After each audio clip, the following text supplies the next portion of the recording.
Hey guys, it's Jennifer. Welcome back to my channel. Today I am coming to you with a bit of a behind the scenes of Booktube. And this is inspired by several videos that I've seen going around over the past few months, both by smaller booktubers and by larger booktubers, where booktubers are kind of giving an inside look at their process.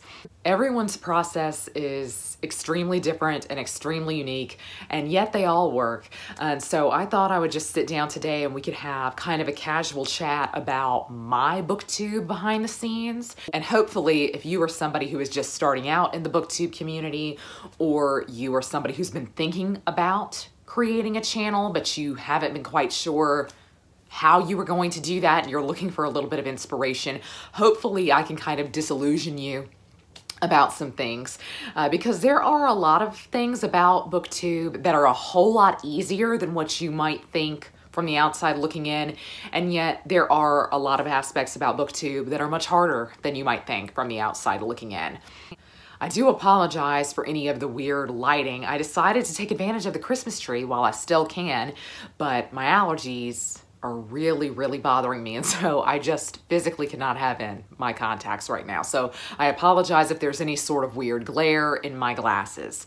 So I asked you guys both here on YouTube and on Instagram if you had any particular questions or any kind of prompts that you wanted me to discuss if I were to make a video like this, and several people asked variations of the same question, so hopefully I will prioritize those, the ones that it seems like a lot of people really were curious about.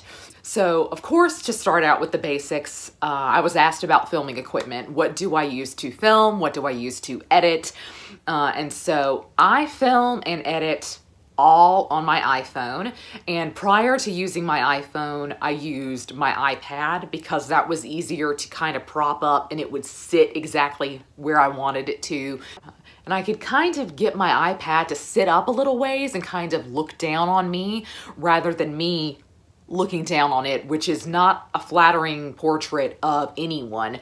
The reason I switched to my iPhone is I heard from a few other booktubers that YouTube favors videos that are at a higher resolution.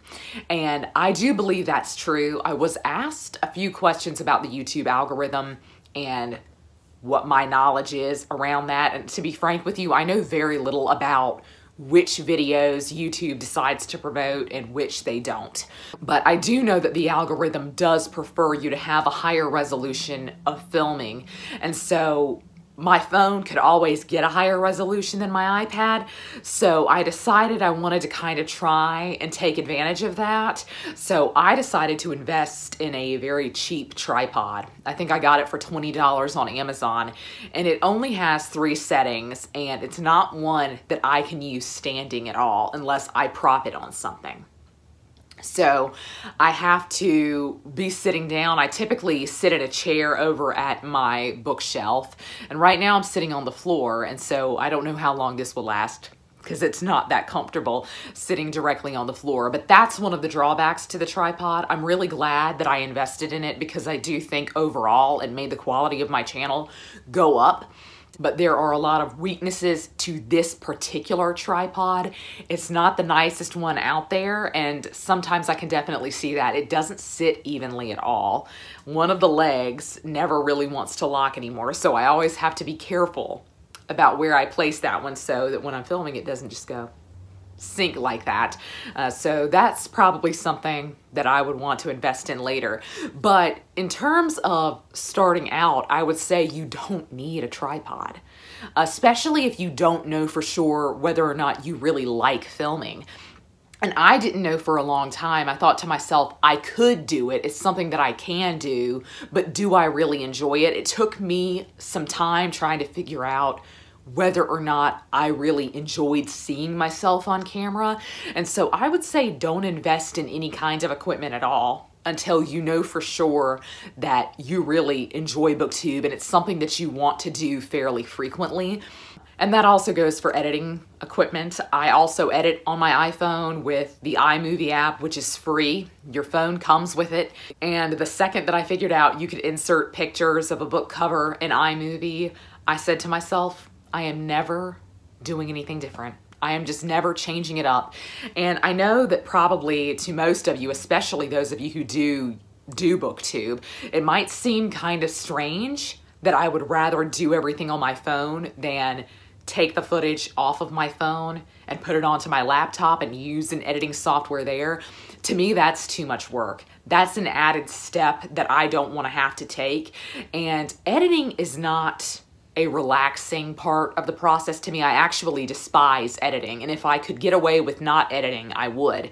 But sadly, I am just somebody who rambles, and I absolutely have to edit myself down. To me, I just honestly think if I move the footage from my phone to my laptop and I sit down to edit it there, it will start to feel like a job and less like a hobby, because I associate, frankly, I associate working on my laptop, working on my computer, I associate that with work. And so the key to me with BookTube and the key to me with everything is to try to make sure that it does not feel like a second job. And I think in many ways, BookTube can feel like a second job, and for a lot of people, they want it to be their second job, and that's great for them. But for me, it absolutely has to stay within the realm of a hobby, something I want to do. When I start to feel obligation to it, that's an iffy place for me, because historically, when I get to that point with a hobby, I want to stop doing it. And I really enjoy BookTube. I never want it to be something that stresses me out and that I have a lot of worry about. Do I recommend iMovie? Yes, because I definitely can't tell you any sort of alternative out there. And I don't know if there are any other apps that you could get on your phone or your tablet that would kind of do the same thing. I'm sure there are, but for me, it's free and it does exactly what I need it to do. So I suppose, unfortunately, I will probably never be at the top level of editing or the top level of quality, because I'm also not very interested in making the transition to like a vlogging camera or anything like that. I really am happy with what my phone can do, so I don't foresee myself moving into the upper realms of technology. And so maybe I'll never get there, but I'm perfectly fine with that. I'm perfectly fine with what my channel looks like. And speaking of filming and editing, I was asked all about kind of the logistics of how long do you film? How long do you edit? What does an upload look like? And so for me, I think it's a longer process than it is for other booktubers, just based on some other videos that I've seen where other booktubers have discussed their processes. But I always take between 30 minutes and an hour to film a single video, always. It is far closer to an hour than it is to 30 minutes, 9 times out of 10. And then it will always take me at least twice as long to edit that footage. Sometimes it can take a little less, sometimes it can take a little more. It depends on what type of video it is, or if I have to insert pictures and then I have to go find a screenshot of the cover of the book that I need to insert. And so stuff like that can often take some time. And editing is, like I said, not my favorite part of the process. For a lot of booktubers, it apparently is, and it's a very big part of their relaxation, part of why they really enjoy BookTube as a hobby, is that they really enjoy editing. I despise it, and if you're somebody who's just starting out, I hope that it's something you enjoy if you decide that you want to edit, because to me, if I ever don't upload, it's often not because I'm out of ideas, although sometimes that happens, that I don't have any ideas for what to film. It's often because I don't want to put the time in to edit it and upload it. So uploading is also a long process. So I film for maybe an hour, let's say I edit for 2 hours, and then I have to download that file to my phone again, or to kind of a general files folder where I could pick it up on my laptop and decide to upload it from there. So there's technically another period where you kind of download the video that you have just edited, for me anyway, and then I upload. And uploading for me is a really interesting thing because it is never the same twice. Some days it takes forever. Some days it takes no time at all. I have tried uploading at different times of the day. I have tried uploading on different days of the week, and it doesn't appear that there's any kind of rhyme or reason to it. I would have thought that maybe everybody decides to upload their videos for the week on, say, Friday. And so I could see that maybe YouTube's systems are overloaded, and so the upload takes longer. But I've had videos go up in 20 minutes on Fridays. I've had videos go up in 2 hours on Fridays. And there doesn't seem to be any kind of correlation with the length of the video that you're uploading either. So that for me is an iffy thing. I typically walk away and let it do its thing. And in that time, that's when I will create my thumbnail. That's when I start to input my metadata, such as basically the books that I've talked about, the books that I've mentioned. I link to my social media in the description box below. And speaking of the algorithm, I do know this about it. A lot of people tend to ignore that description box and they just don't put anything in it. But the YouTube algorithm also likes for you to put the things that you're talking about in that description section, because that's another field it can pull from. YouTube doesn't just pull from the tags where you've input individually the things that you might be referencing or discussing in a video. It also likes to read that description field, and you get more characters in that description field. You can actually list everything when you typically can't in your tag field. So that's something I would say definitely don't ignore, because I think it can really help you. But then the video is all uploaded. I have, hopefully by this point, created my thumbnail.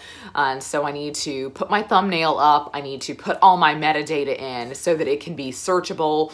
If you do an end screen, which I always forget to do because I'm not very official, but you can have an end screen that kind of suggests another video of yours to people who make it to the end of the video. All of that is a little bit more time consuming than you typically think it is. You might think you only spent 10 minutes doing something, but it really was half an hour getting your thumbnail ready, typing in everything.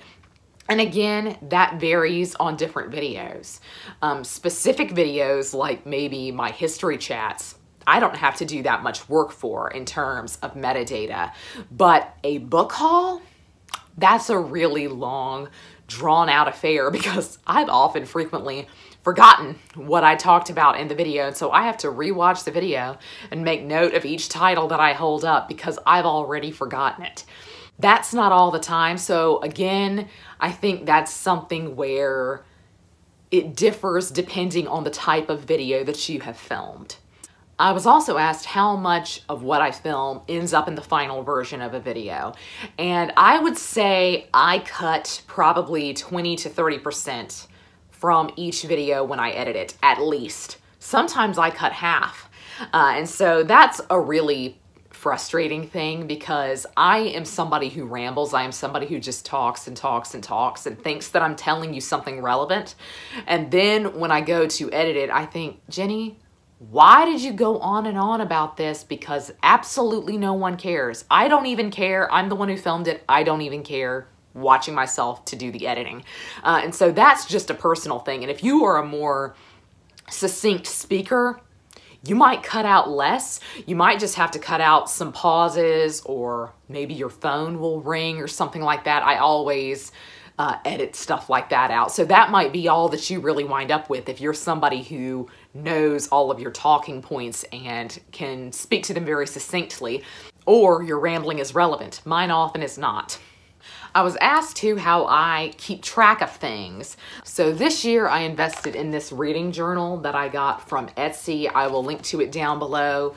And it does have things like kind of a monthly spread, if that's something that you're interested in, if you want to keep track of maybe your upload schedule.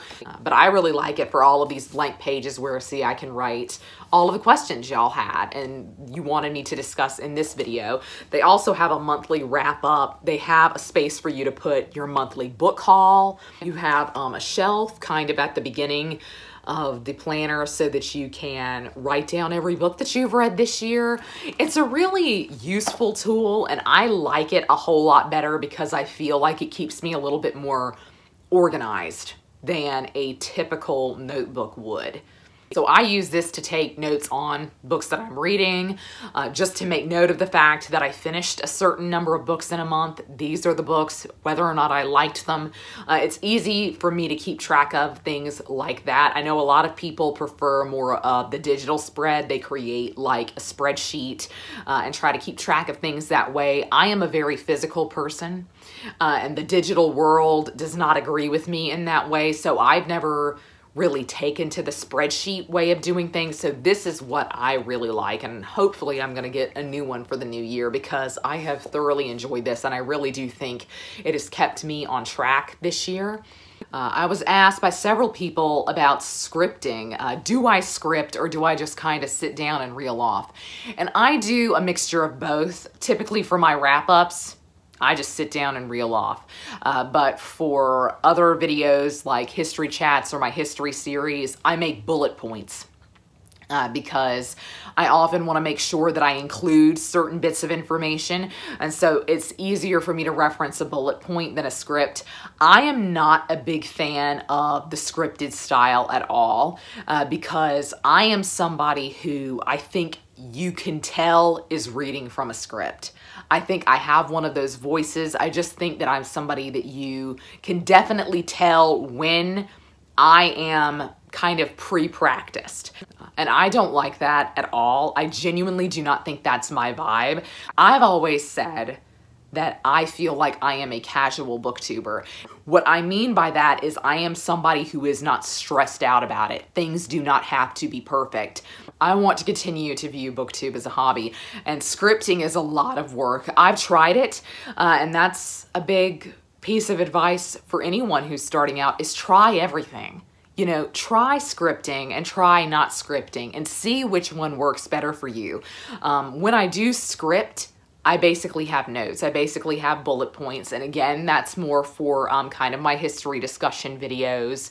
But wrap-ups and stuff, typically I've not made any notes about except I have the list of books that I read that month. Scripting is just not something that I think works for me, but it very well may work for you. So I was also asked how my reading has changed, and my reading has changed quite exponentially since I joined Booktube. Prior to Booktube, I read mostly adult fantasy, and I also read probably mostly historical fiction. This year in 2020, historical fiction and adult fantasy have been some of my least read genres. And part of me is sad about that, but part of me is really happy about it. I knew when I came into Booktube that it probably would change my reading, because when I discovered Booktube, because I was a watcher long before I made videos, it definitely changed my reading. And it definitely brought my attention to books that I otherwise would have had absolutely no knowledge of. This year, I have mostly read classics and YA fantasy, and I'm genuinely shocked by that. And the more you read classics, it kind of, I think, changes your reading brain, because what you like about classics is hard to find replicated in a modern book for me. I really like in classics the kind of tropiness that they do things and they go there in a way that nowadays feels a little bit saccharine or maybe a little bit false, maybe unrealistic, we would say. And I really like that classics go there, that they're cheesy. And I also really like the writing style. I am somebody who has always been a sucker for writing style, but I would say that's definitely an aspect of my reading that has changed since coming into Booktube, is that writing style has become far more important to me in the grand scheme of things. I will rate a book more highly if it was written beautifully than I will a book that I felt had a stronger plot but had plainer prose. And so I know that's a personal thing. So I started reading more classics right when I got into Booktube, and so in many ways that's how I've wound up kind of on this side of Booktube, which is not at all what I expected. I fully expected to be an adult fantasy booktuber. And it's really interesting to say, given that I genuinely, I don't think have read but maybe 3 adult fantasy books this year. And I just genuinely find it hard to believe that that's no longer one of my most read genres. And I think it's because adult fantasy books are typically very large and they typically require quite a bit from me. And if I have been reading a classic, reading an adult fantasy is not a break. And I also read more nonfiction than I used to, which is great. Absolutely great. In many ways, I think it's sad how my reading has changed because I don't know that it would have changed without Booktube. And so I have to say, if I take Booktube away, would I still be really enjoying adult fantasy and historical fiction? I still enjoy them, but they're not at the top of my list anymore, if that makes sense. They're not the books that I'm dying to read. So in some ways, I think that's sad. In others, I'm really happy with how my reading has changed and evolved. But not only has what I read changed, I definitely think how I read has changed. I have become a far more critical reader since joining Booktube, and I think that's par for the course with most Booktubers. I think even when you understand that you're going to review something, you go into it with a different mindset. You're definitely reading looking for things now, whereas before, I think I was prone to a little bit of skim reading because I was definitely a much faster reader prior to Booktube, and now I feel like I have to read each individual word on every single page. And I need to try to make sure that it sinks in, because if it's the first book I'm reading in a month, at the end of the month, I have got to be able to remember what it was about this that either fell flat or worked well for me. I definitely feel like I have become more critical of YA, certainly, and also of more generally fantasy, because I think when you start reading for review, things start to stick out to you in a way that they wouldn't have before. And so certain stylistic choices start to really bother you, or they do me. And so I definitely think your reading does change when you get onto Booktube, and there is good and there is bad with that. Okay, let's get into some juicy topics. I was asked about the good and bad of Booktube, my favorite and least favorite parts. So my obvious favorite is definitely the community. I just genuinely, I can't believe how nice everyone is in the Booktube community. They really are. People are very genuine. People are very generous with you. Other Booktubers are more than willing to help you if you have questions. I mean, I have made friends through Booktube who live on the other side of the world. And I would never once have told you that in a million years, I believed that was something that was going to come from having this hobby. I just genuinely did not believe it. I mean, there are people who are on Booktube who I talk to fairly frequently. Genuinely, the community is everything that you've ever heard it was. And it really is that great. I've been able to speak to and be friends with Booktubers who were some of the ones who inspired me to start my channel. I have spoken with Katie from Books and Things many, many times, Kate Howe, Christy Lewis from Dostoevsky in Space. It has been genuinely incredible. The community is really wonderful. It's really welcoming. And I think if you were starting out, that was something that was a big concern to me, as I genuinely felt like I wouldn't find an audience and I probably would not click with other Booktubers. And I thought that because I have such kind of niche interests. And you very well may feel the same way when you start out, that you're not going to be able to find that audience or to kind of network with other Booktubers. And you definitely will. You definitely will. Anything that you were into, I guarantee you there was somebody else in the Booktube community who was also into that. As for my least favorite things, I have some least favorite things about Booktube, but maybe the main one, and the one that really frustrated me when I first started out, is that I do think, especially when you were just starting your channel, that you can get pigeonholed. I think that people, when they find a new channel, very much want to slot you into your specific side of Booktube. And for me, that was a learning curve. I struggled with that because I started my channel around Victober in 2018. And so that was my first small influx of subscribers. I think I got maybe my first 40 or 50 subscribers from Victober. And your first 100 subscribers is the hardest thing you will ever do. It's the honest truth. And when you get people subscribed to you, you want to do what you can to keep them around. When somebody unsubscribes from you under 100 subscribers, it's a big deal. It's a big blow. And so to me, I felt like every time I posted something that didn't have to do with maybe classics or literary fiction, that kind of realm, that those videos didn't do as well and that I would lose subscribers. And some people definitely were interested in that because as you grow, you definitely get a more eclectic audience. But I was so frustrated by that because I felt like my heart projects, you know, my heart videos, my history chats, my history series and things like that were things that I wanted to start my channel for and that were not going to do well because people were interested in only hearing about one genre from me. And I have heard from a lot of other booktubers that this is something they experienced. And for some booktubers who are much bigger, it's something that they still experience. I watch several bigger fantasy booktubers who say, I want to talk about horror, I want to talk about sci-fi, or I want to talk about classics.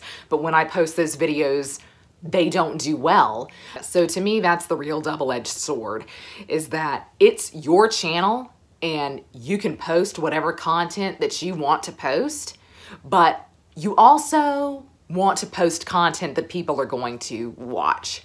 And I think that's one of the struggles that you face as a booktuber just starting out, is how to grow your audience and how to keep people sticking with you when maybe they subscribe to you for a particular video or a particular genre that you've talked about once, but it's not the only thing you read. And to that, I would say again, be patient, because as you grow, you will get a more eclectic variety of subscribers who are interested in all of the different genres that you read as well. And so if you feel like you're dealing with that or like you're going to deal with that, just be patient. And I know that's easier said than done. I was also asked what my general advice for a beginner to the realm of booktube would be, and be patient. That's probably my number one advice. And my number two advice is try everything. I mean, really, try everything. Try all of the tried and true videos. Try a vlog, try a book haul, try a TBR, try wrap-ups, try tags. But you will find through trying all of that stuff what works for you and what doesn't. Such as for me, TBRs don't work. I can't follow a TBR, so I never post any. But you may find that there are some videos that you really, really enjoy doing. Or maybe you don't like wrap-ups and you would like to do more of a recent reads style thing. That's up to you. And I think unless you've tried them all, you can't make a judgment on them. I would also give you the kind of cheesy advice that it is a marathon, not a sprint. And I say that because I think it's very easy to compare yourself to other booktubers because we make so much of the same content. You know, everybody typically does a monthly wrap up or a TBR or does something for a readathon or something like that. And you might think to yourself, why does my video do better or worse than somebody else's? And this goes back to the mysterious YouTube algorithm that I can't claim to understand. So take everything I say about it with a grain of salt. But you genuinely do not know, and you genuinely have no control over how the algorithm works. And so that's why I would say kind of comparing yourself to others, comparing your videos to others, it's not very beneficial to you. It's just a way for you to get down on yourself, in my opinion, because you might be feeling bad one day that somebody who you started your channel with literally the same day, let's say, you started your channel on the same day as somebody else, they automatically took off, they have 1,000 subscribers, and you're wondering why you're putting in all this work and you're getting none of that. You know, why did they take off, not you? Even though, let's say, you make very similar content. You never know. You never know. You might hit 1,000, 2,000 subscribers. They're still at that 1,000 mark. And then you're wondering, now they had a really good boost early on. Why did they stop? Why did I carry on? And see, I think that's why there's something very mysterious about YouTube. It likes to promote some people and it likes to promote certain videos. But I personally don't see the benefit in comparing yourself to other YouTubers and what they're doing because there is very little about that in particular that you have control over, in my opinion. Now, if you are somebody who wants to play the numbers game, you go right ahead and maybe you'll understand it far better than me. But to just be a hobby, I don't think there's any need to stress about that. Okay, so another juicy part, I was asked about hate comments. Do I get any hate comments and how do I deal with them? And unfortunately, yes, I do get hate comments, and I imagine most YouTubers of any size have gotten hate comments. Most of the hate comments I get are legitimately funny, and I don't mean to laugh off sexism, because sexist comments are what I get 9 times out of 10. I don't mean to laugh off something as serious as sexism, but it's just funny what they say. I often get a lot of comments from men going, well, I guess women are too stupid to read Lonesome Dove now. I guess women are too stupid to read Lord of the Rings. I guess women don't understand historical fiction. And from their comments alone, from a comment like that alone, I know you've not watched a single other video on my channel, so I just don't take it seriously and I have to laugh. Now, I have gotten some more kind of backhanded comments where I was never quite sure whether or not they were negative. Typically, I just don't respond to those people because that's more a question of tone, and I'm not sure if I'm reading it correctly because it's written in text, so I very well may be reading it as condescending, but it's not. But I would say mostly what I get in terms of hate comments are sexist, or they are condescending. Well, of course you wouldn't get this because you're a woman. It's always implied it's because I'm a woman. I do tend to block those people or hide them. So you now have the option on YouTube to hide a user from your channel. They will still believe they are commenting on your videos, apparently, but nobody can see them. You as the creator can't, and neither can anybody in your audience. None of your subscribers can. And that's very important to me because not only do I not really want to see your weird sexist comments, but I definitely don't want younger viewers to see them. So I do hide users like that. I was also asked about Booktube versus writing. How much do I spend time on one versus the other? Sadly, if one is going well, the other is not. So this past month in November and into December, I was in a really great writing mind. I was writing all the time, and so my Booktube suffered. I don't think I posted barely anything in the month of November. And the reason for that is I think writing occupies the same side of my brain as reading, and so I feel like I've scratched the story itch. I've worked on a story. I've been immersed in a story if I am writing, and so when I finish my writing session, I don't necessarily feel the need to read something. And if I am not reading, it's very difficult for me to feel the urge to film because I've been dealing with that for the past couple of weeks. I've been in a reading slump and I've just thought I need to film something, but I don't have anything to talk about because I am not reading. So unfortunately, that's the case with most other hobbies that I have aside from Booktube, is that Booktube has taken the place of the majority of the hobbies I had prior.